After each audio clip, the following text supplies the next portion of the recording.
And today they say that Islam is the religion which was spread by the sword.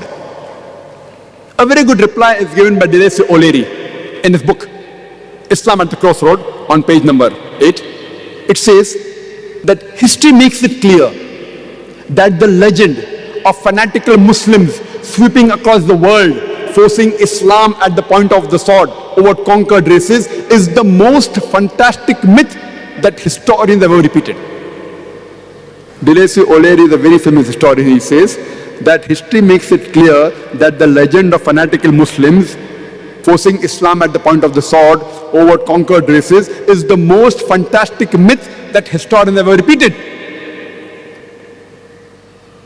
We Muslims, history tells us, ruled Spain for about 800 years.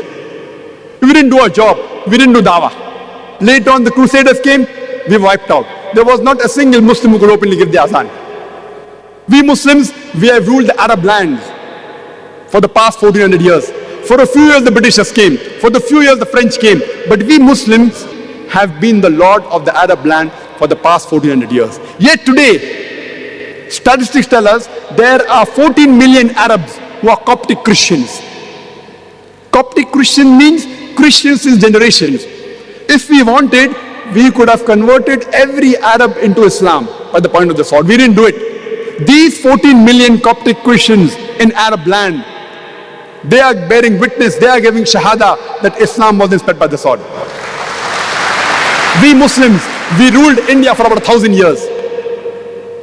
Today, more than 80% of the Indians, they are non-Muslim. If we wanted, we could have converted every Indian at the point of the sword. We didn't do it. Islam does not give us permission. These 80% non-Muslim Indians, they are giving shahada. They are bearing witness that Islam wasn't spread by the sword.